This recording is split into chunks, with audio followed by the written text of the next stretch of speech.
Again, to find something, and actually it was shared with me last week, so I'm passing it on. There was a guy driving down the road, and he was looking around at all the scenery and everything, and he noticed that there's this old farmer just standing out in the middle of his field. And he, suspenders, cowboy hat, long weeds sticking out of his mouth, and he's just standing there, and the guy got intrigued. And so the driver, the passerby, was thinking this was kind of strange. He thought he'd stop and get out of his car and ask this guy. So he yells out, "Hey, mister, what are you doing?" The old farmer answers back, "Well, I'm trying to win me one of them there Nobel Peace Prize." And the guy thought about it, and he says, "Well, how are you going to do that?" And the old farmer answered, he says, "Well, they always announce that the winner goes to someone who's outstanding in the field." There you go. Oh, little groan on that one, huh? Okay. All right. Well, anyways, we're going to continue our series on extreme living and get right into our next topic, which for today is extreme discipline. We're talking about discipline today. And I can say I have a renewed appreciation for athletes or people that are in really good shape. I've been going to the gym, and there's a few of the guys that are walking around, and they're real big and muscular, and they probably got about a 2% body fat or something. And there's girls, they're slim and athletic, and I just look at them, I think, why are you still here? You look done. You're done. You might as well just go home. But I have this appreciation for them because I'm beginning to realize just how hard it is to achieve. How much dedication is required. And I just don't know, anybody show of hands, anybody watch some of the Olympics here last month? At least some? Oh, well, not as many as I thought might have, but, to watch them compete, watch the events, isn't it amazing what they're able to achieve? What the human body can do with dedication. It's just unbelievable. But think about how incredibly dedicated you'd have to be to achieve the kind of results to become an Olympic athlete. It was just, a few months or a month ago or so now, that athletes from around the world gathered in Sochi and were competing for the top prizes, to stand on that podium, to have their flag flying, representing their country, their anthem playing. But to get to that level, to get to that spot, just think for a moment, the dedication, the discipline of years of training. What it would take to have the kind of discipline that's required to achieve that level of competition. Every area of your life must come under the strictest scrutiny. Diet, strength training, hydration, relationships, finances, skill building, time allocation, and so on. All of it focused on the singular aspiration of becoming an Olympian. Every single part of your life. Well, you and I are probably not called to become, to work towards the aspirations of Olympic glory. But, yeah, good thing. But every one of us has been given the challenge of living a disciplined life. The scriptures are full of examples and instructions and challenges to those of us who wish to live for God, that we should live a disciplined life. Get this, in Proverbs 4:13 it says, "Cling to discipline. Hang on, grab a hold of. Do not relax your grip on it because it is your life." Interesting. Your life being summed up in the idea of discipline. Or the reverse is kind of found in Proverbs 3:18. It says, "Poverty and shame come to those who ignore discipline." And how true that is. Without discipline, your life can head into ruin and destruction and even poverty and a life of shame upon those who don't understand the value, the importance of discipline. I want to remind you again that the series that we've been going through has been inspired by a series called Stronger from Bill Hybels. And in the message on discipline, he offered a great working definition for us. And I want to talk about this a little bit more in a minute. But in your bulletin this morning, you have a kind of a cheat sheet with a grid on the back. And we'll get to that in a minute. But this definition for discipline is on there, and you might keep it with you and think about it. It says this was the definition that he offered. Discipline is doing the right thing regardless of how you feel in the moment. Discipline is doing the right thing regardless of how you feel in the moment. Because in the moment, we don't often feel like doing the right thing. Or it's easy not to do the right thing. So discipline is learning how to do the right thing regardless of that. In your life, imagine for a moment how your life would be impacted by either the results of either good discipline or poor discipline. I mean, think about it. Do you think discipline could affect your health? Do you think discipline affects your marriage? Do you think discipline affects your career or your finances? Of course it does. How can we live then with extreme discipline? How can we get better in this area of our life? And then subsequently, if we could get better in the area of discipline, how could it then impact all the other aspects of our life? Well, I found these really, really helpful, and I've been trying to put them into practice all throughout the week already, and I would just encourage you to do the same. But Hybels offered 3 components of discipline. When I looked this up for myself, and I just did a kind of a quick Google search and looked at some books I had and some other things, there's all kinds of stuff. It's like the never-ending topic. How do you have a more disciplined life? I even ran into one article. It was called 21 Steps to a Better Disciplined Life. I thought, I don't have the discipline to read 21 steps. So that wasn't much help. But these 3 were simple, made a lot of sense, and I think they can have profound impact on our lives. And so let's take a look at the 3 components that were offered. The first one is the idea of delayed gratification. Now, you might be aware of this. We even talked about it in a different way before, but there's a rather famous experiment in 1970 by Walter Mitchell when he put children alone in a room with a cookie. And he told them that he had to go run an errand.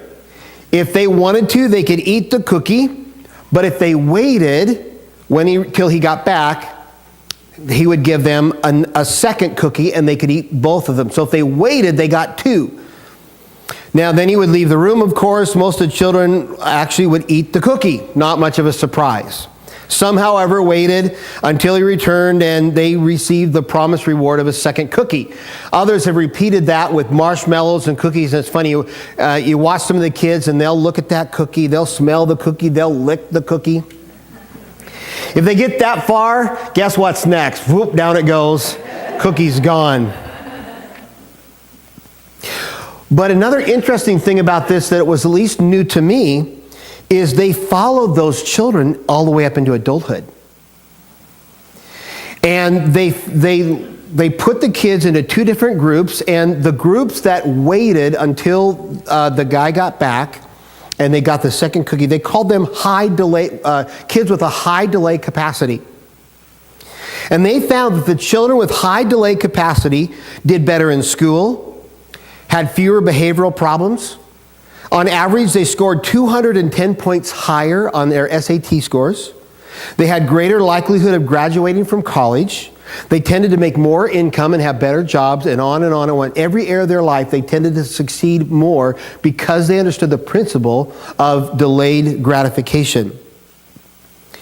Now, you've maybe heard of this in other ideas, things like pay now, play later, or the idea of impulse control.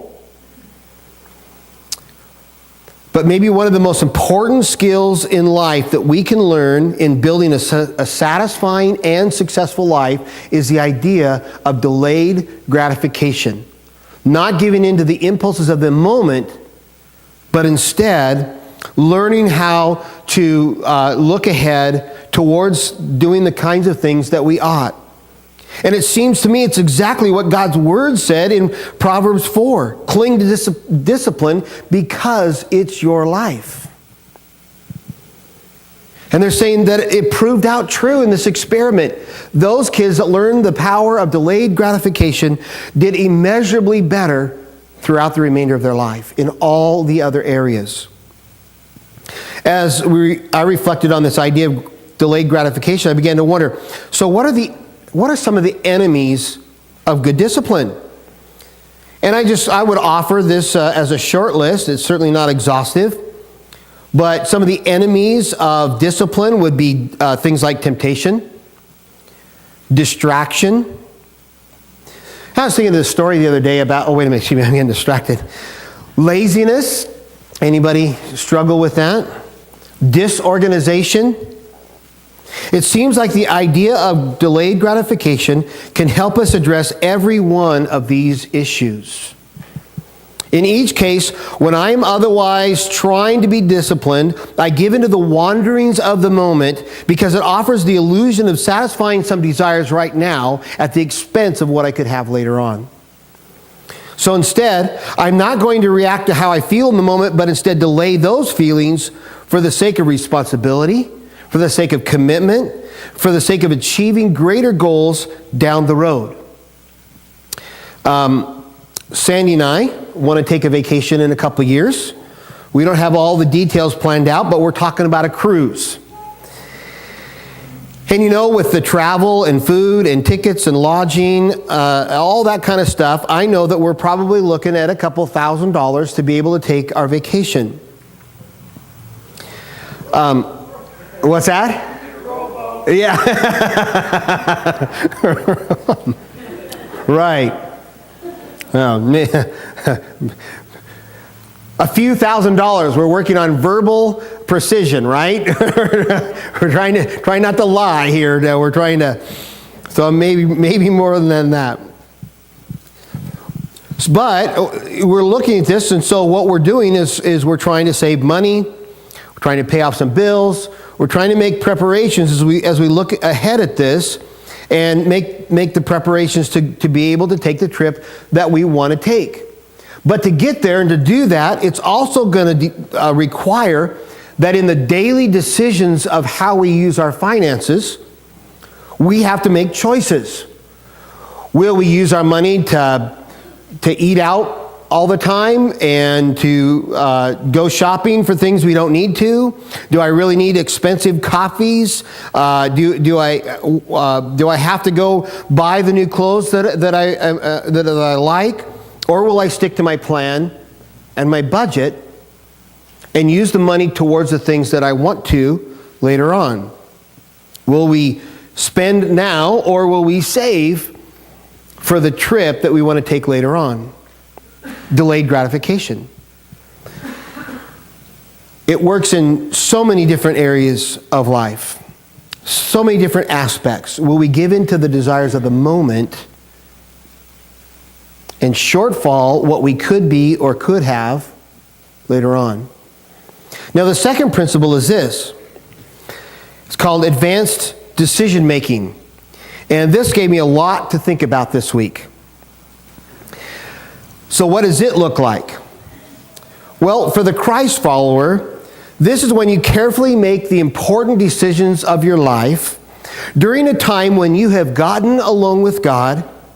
You've laid Scripture out before you. Maybe have a journal there at your side. You've prayed and submitted yourself before the Holy Spirit, and so that you can think through and let God guide you, and then even record some of the decisions that you might make about your life and how you want to live and who you want to be.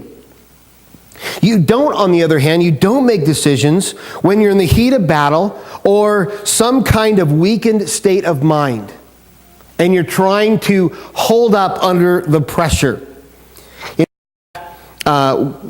we went out to dinner with Sandy's mom on Thursday, and they wanted to go to the Chinese place over here on Queen, I guess, right?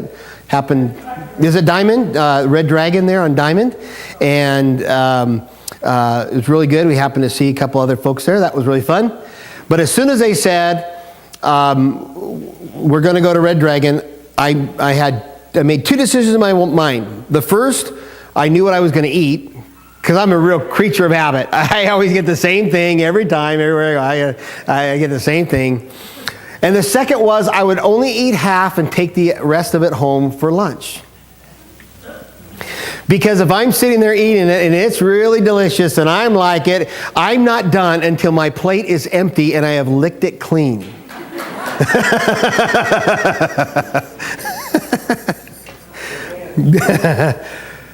So before I even got there, I tried to make a decision about how much I was going to eat. Let's consider a couple examples. And I said I'd come back to this. You've got a little sheet there, and maybe, so I'm going to give some examples. Some of them could apply to this, some may not. But you might have that handy as we talk about some ideas. And what happened was, last weekend I went on a retreat, and they challenged us in 5 areas of our life to think of some goals and some areas where we need to grow and improve, and to write down those things. And so if I have to do it, you're going to do it. That's the way it's going to work.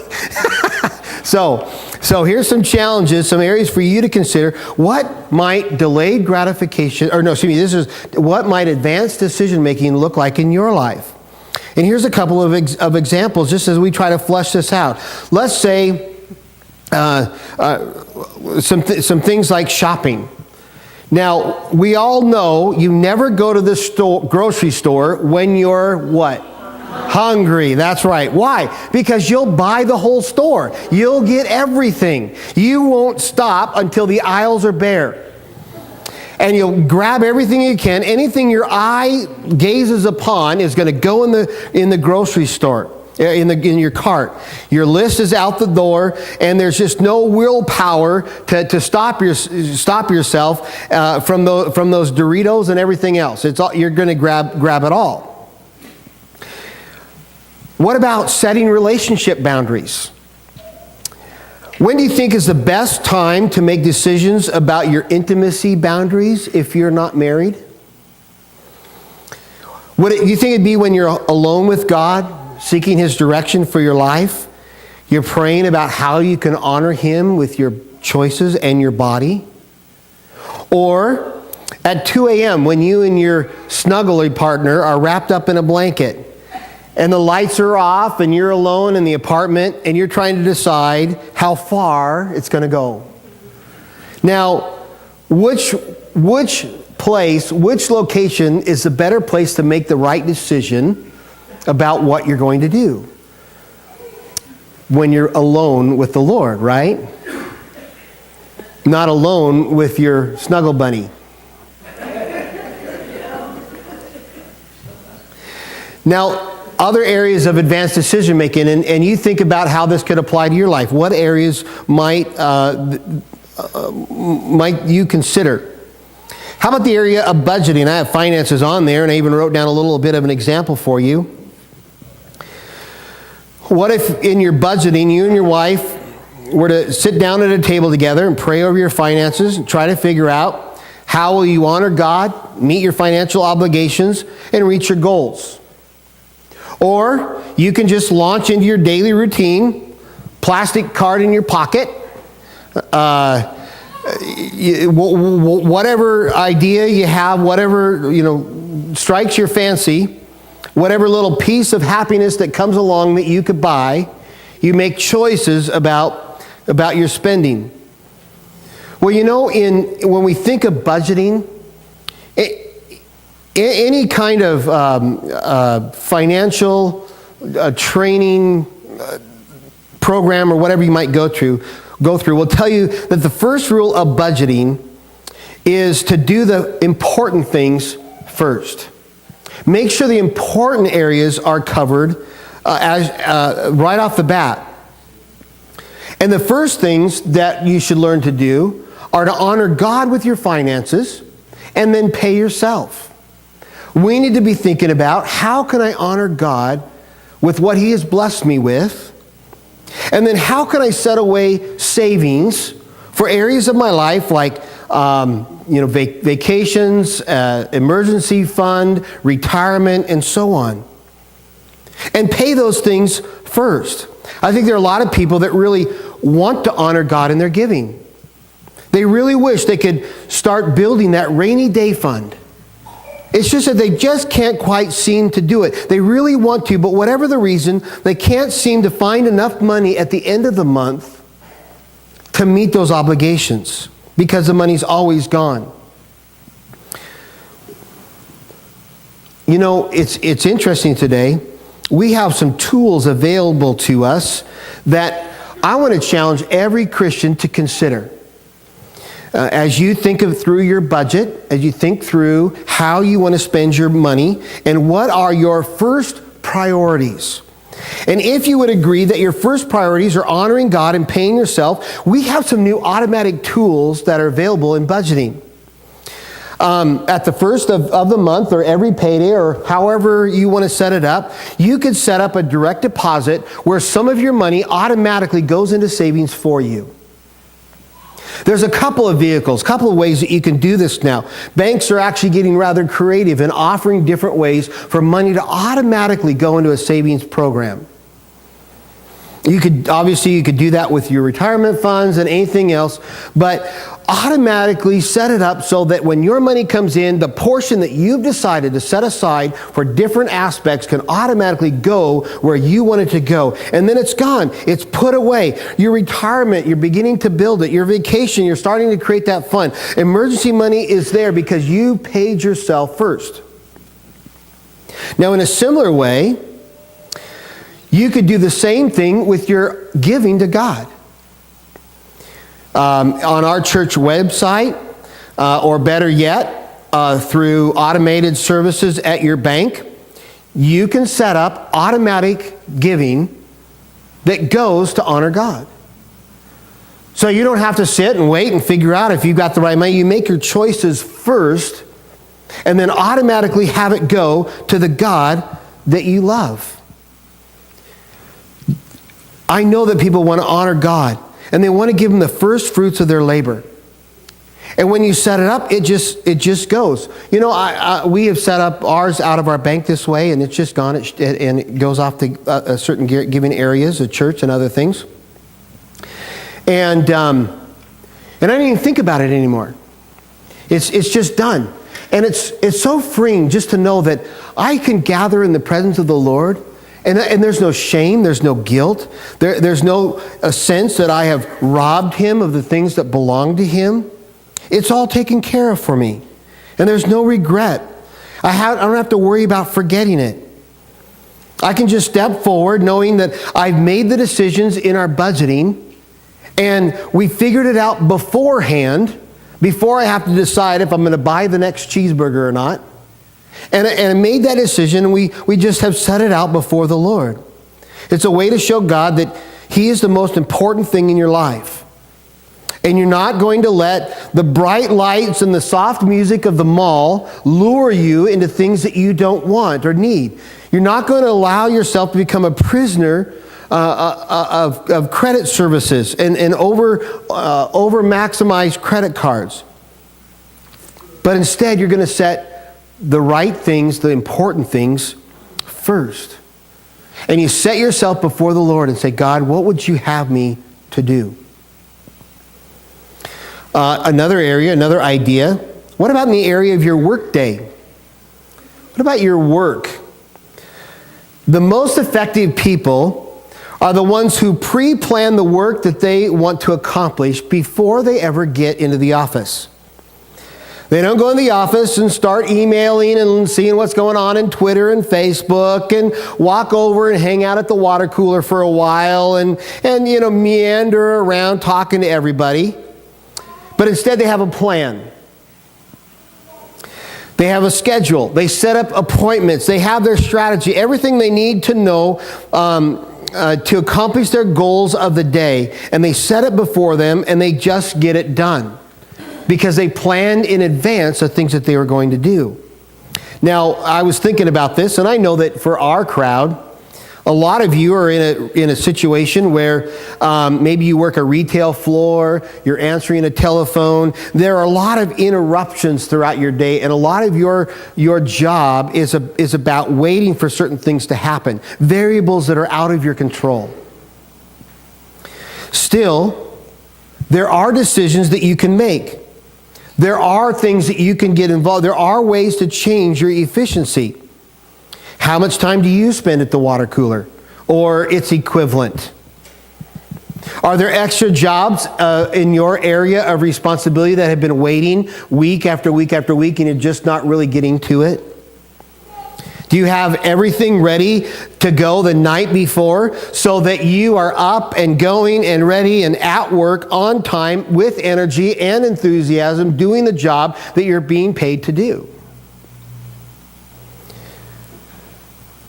Or do you wait till the morning and you're rushing around, nothing's prepared, you're struggling. By the time you get to work, it feels like half your energy and effort is already spent.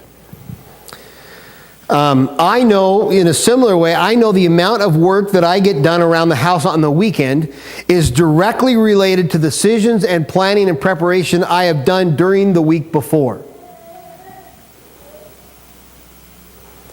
Advanced decision making. How about one more, and then we'll move on, and I want to tie this off at the end after we look at the last one. But let me give you one more and talk about, and some of these are on here. You can think through them this afternoon as you might be doing your Focus 40 and having that devotional time and that prayer time. Maybe you and your spouse would talk through some of these issues and think, is there any area of our life in one of these areas that we could make some decisions, submit ourselves to God, and think about how we could move forward? Well, here's one more for you to consider. What about church attendance? You know, I can tell you that just about every week when I'm walking out of the church, I'm thinking, I'm so thankful that I came. And somebody has said, oh, it was just so good today. The Lord spoke to me. I got exactly what I needed. It was just so wonderful. I've communed with the God that I love, and I've worshiped Him. I've learned something. I've been challenged from the Word. I was able to bless somebody else. I mean, whatever it was, that it was just so good to be in church today. And yet my decision to be in church this morning didn't happen when I kind of woke up this morning. My decision to be in church today happened years ago for me. It's amazing to me that so many people are kind of using a coin flip on Sunday morning to see if or not they're going to be in church that morning. You know, trying to decide if do I feel like it? Am I awake or am I tired? Did anything else come along that might be better, that might allure me off to something else? Once in a while, someone will say, you know, I'm really glad I came to church today. I almost didn't come. And it's like, really? Your plan was to wait and see how you felt in the morning? Because I'll tell you, when my alarm clock goes off at 6:30 on Sunday morning, I don't really feel like getting out of bed. My bed's cozy. My bed's soft. My bed's warm. I'm all snuggled up in there. I'm still tired. Getting out of bed and getting into the office is about the last thing I want to do. And so in that moment, I don't really feel like getting up, but I told God long ago that I made the decision that Sunday mornings belong to Him. And so there really isn't even a decision to go anymore. It's just what happens. Because I considered it in advance. So I challenge you, take this little, there's a few more in the back, if maybe you want one for you, one for your spouse. And what are some areas that could benefit if you looked at this principle of advanced decision making. Okay, I hope you get the idea. Let's move on to the last component of discipline is to celebrate small victories on your way to becoming more self-disciplined. All throughout the Old Testament, we see God telling his people to celebrate every step of progress that they made. Altars where God did miracles. There's festivals reminding them of God's provision and the things that he's done. There are great feasts that they'd have of thanksgiving and celebrating the goodness of God. And every time that God was with them and brought them through some issue. You know, next Sunday, we will share communion together. We do so at the first of every month. We share this communion together every month, sometimes even a little bit more.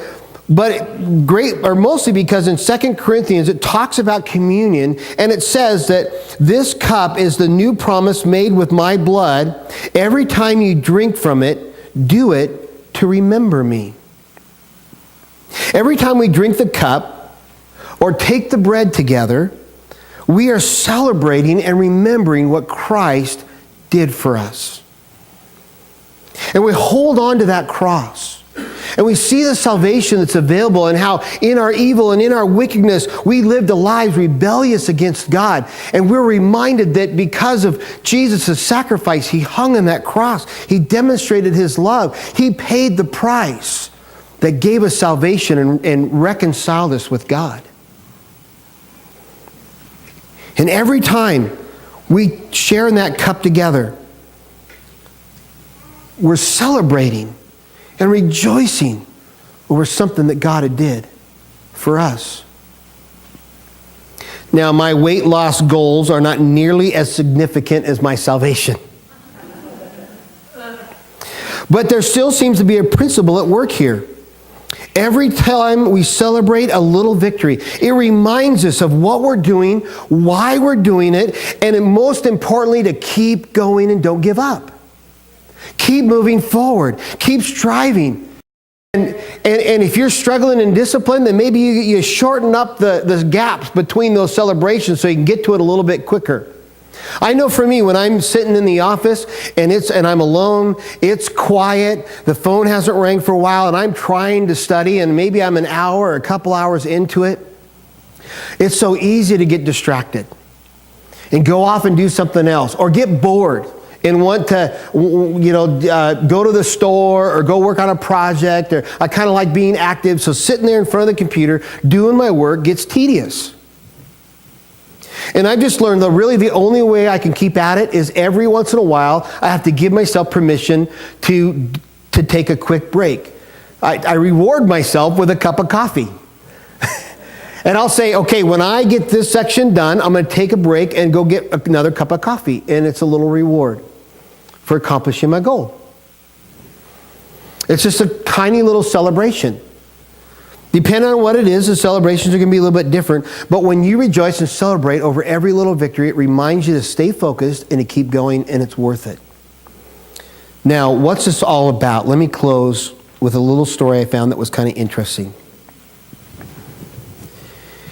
In 2 Timothy chapter 2, Paul is writing to a young pastor that he's mentoring and leading and teaching, and he's trying to help him become more effective for God as he leads this young church. And of course, he talks to him about the things that are pretty normal and usual about prayer and keeping away from things you shouldn't be doing. But then he gives them an interesting little illustration. It says, God's solid foundation stands firm, sealed with this inscription: the Lord knows those who are his. And everyone who confesses the name of the Lord must turn away from wickedness. Now, so God's saying, walk with him. Do you know him or not? But then there's this kind of interesting little illustration. Verse 20.